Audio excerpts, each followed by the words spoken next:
오늘 말씀의 제목은 자연적인 것의 희생입니다.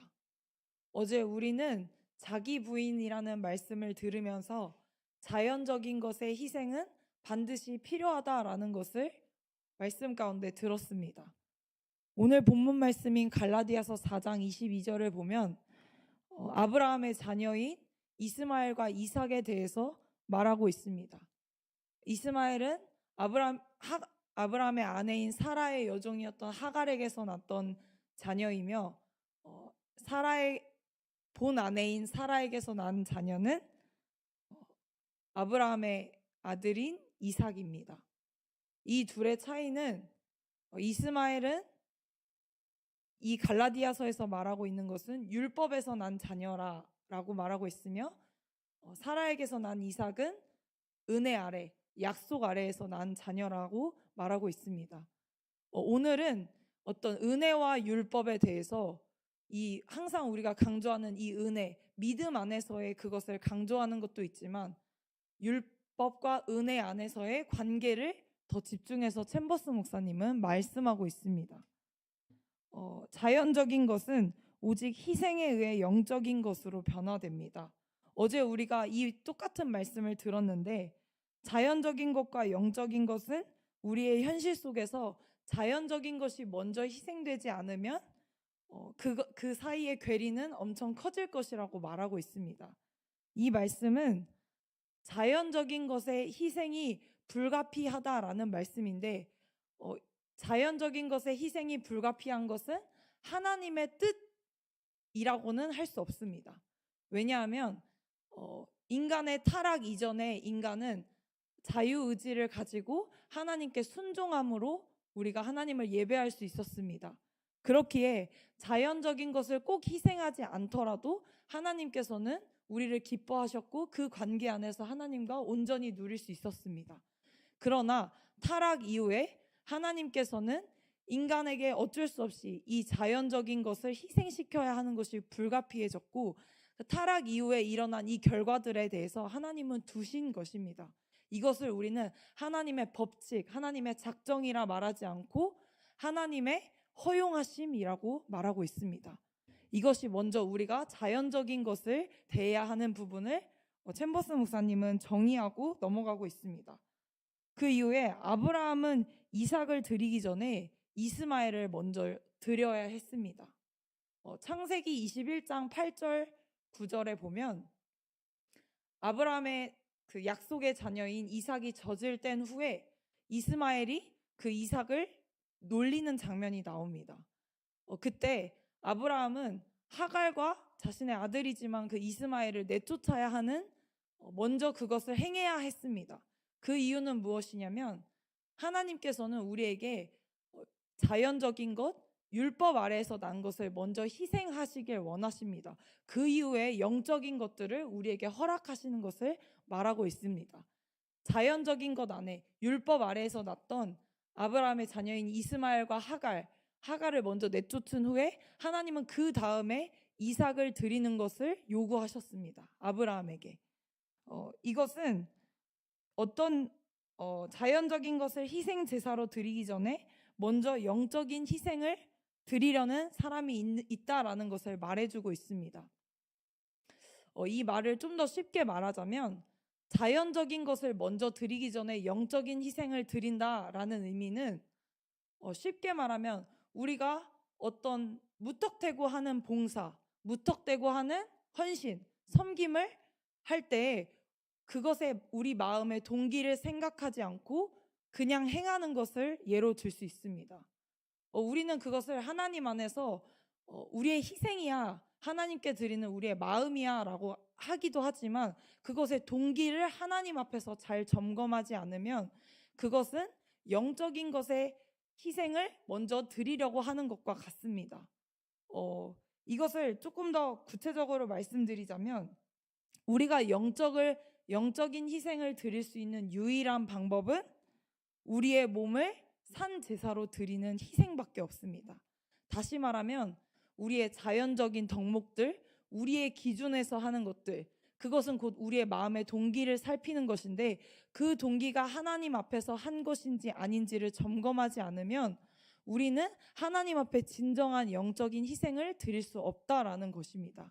하나님께서는 이 아브라함의 자녀인 이스마엘과 이삭을 예로 들면서 이 순서를 강조하고 있습니다.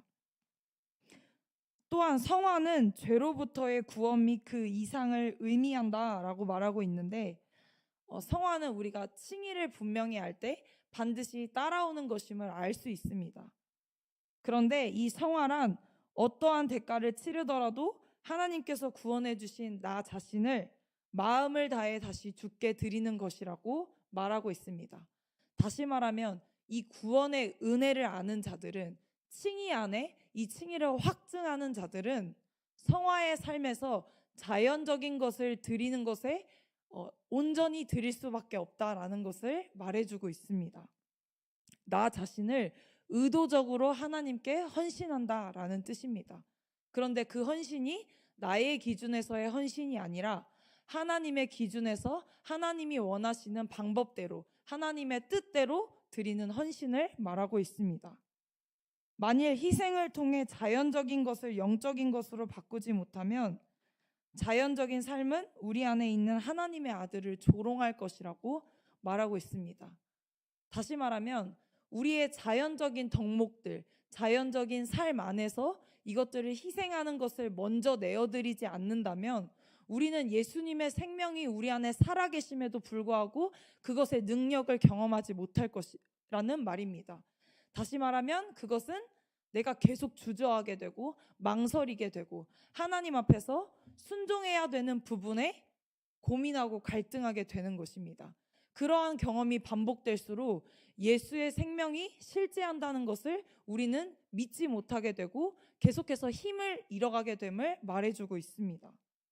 이러한 낭패, 챔버스 목사님은 이 주저함과 망설임을 낭패라고 표현하고 있습니다. 이 낭패는 훈련받지 못한 사람들에게 일어나는 것이라고 분명하게 말하고 있습니다. 그래서 우리가 저번 주에 영적 싸움에 대해서 나눈 그 묵상이 있었는데, 그 영적 싸움에 있어서 우리는 신체적, 도덕적, 정신적으로 훈련받아야 한다라고 말했습니다. 이 훈련을, 다시 말하면 이 훈련은 자연적인 것을 희생시키는 훈련을 말하고 있습니다. 그것은 영적인 생활뿐만이 아니라 신체적, 정신적, 도덕적 모든 삶에서의 훈련을 말하는데, 이것을 완고하게 거절하는 사람은 언제나 잘못된 자리에 갈 수밖에 없다라고 말하고 있습니다. 좀 더 쉽게 말하자면 우리 영적 고전인 철로 역정의 예를 들 수 있습니다. 철로 역정에 보면 지름길로 가기 위해 담을 넘는 사람들을 볼 수 있습니다. 그런데 그 담을 넘는 사람들은 마지막 천성문에 이르렀을 때에 그 말씀의 증표를 가지고 왔냐라는 물음에 그 말씀을 가지고 오지 않았으며 천국문 앞에서 쫓겨나는 것을 볼 수 있습니다. 이것이 바로 우리가 자연적인 것에 삶의 희생이 없이는 하나님의 좁은 길로 갈 수 없다라는 것을 말하고 있습니다. 하나님께서는 영적인 희생 이전에 우리의 자연적인 덕목들, 자신의 기준에서의 행하는 헌신과 수고들을 받지 않으신다라는 것입니다. 하나님께서 정해놓으신 은혜의 길, 약속의 길, 예수 그리스도의 길은 우리에게 이 자연적인 것을 먼저 희생하는 것을 요구하고 있습니다. 우리는 이 자연적인 삶을 애지중지해서 만끽하려고 하지만 하나님께서는 이 자연적인 삶을 지지하지 않으십니다. 자연적인 생명, 우리의 삶을 광야로 내보내어 단호하게 그것에 가두어야 하나님께서 그 광야 가운데서 우리와 함께 하심을 알 수 있습니다. 그 광야 가운데서 우리가 자연적인 삶을 의도적으로 희생시켰을 때 그 광야 가운데 함께 하시는 하나님께서 우리에게 영적인 생명을 공급하신다는 것을 알게 됩니다. 그것은 광야가 막막하고 어려워서 우리의 자연적인 삶이 희생되는 것이 힘겨운 일이라고 느낄 수 있지만 그것 가운데 우리를 드릴 때 하나님은 영적인 생명, 우리에게 계시라는 말씀의 공급을 허락하는 것입니다. 이 자연적인 삶을 위한 하나님의 약속을 이루시는 것입니다. 하나님께서는 이 자연적인 희생을 통해서 우리에게 계시의 말씀을 공급하시고 그 가운데 자연적인 삶 또한 우리의 모든 것을 책임지신다라는 것을 말해주고 있습니다. 이 챔버스 목사님의 묵상을 준비하면서 제가 참고한 교재가 있었는데요. 그 교재 가운데서 말하는 것이 이 묵상집을 살펴보기 이전에 우리가 하나님으로부터 받는 축복은 어떤 원리 가운데서 일어나는가를 생각해 보라고 하셨습니다.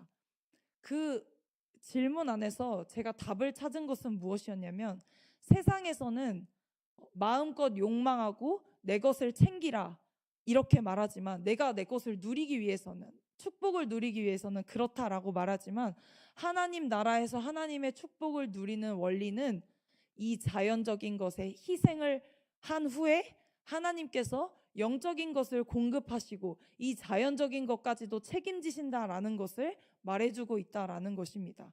세상과 완전히 반대되는 부분인 것입니다. 하나님께서는 이 율법과 약속의 자녀의 말씀을 통해 우리에게 이 하나님의 은혜를 말해주고 있습니다. 자연적인 것의 희생을 통해서 오늘 우리 삶에서 훈련받아야 되는 부분이 무엇인지, 하나님 앞에 영적인 것들을 갈망하기 이전에 우리는 어떠한 행동으로, 어떠한 동기로 하나님 앞에 우리의 헌신을 드리고 있는가 고민하는 오늘 하루가 되시길 소망합니다. 기도하겠습니다. 살아계신 하나님, 우리에게 있는 이 자연적인 것들을 하나님 앞에서 점검하고 우리가 무언가 행동하기 이전에 하나님 앞에서의 그 동기들을 살펴보길 원합니다. 하나님께서는 우리에게 영적인 것과 모든 것을 주시길 원하십니다. 그리고 이미 모든 것을 우리에게 주셨습니다.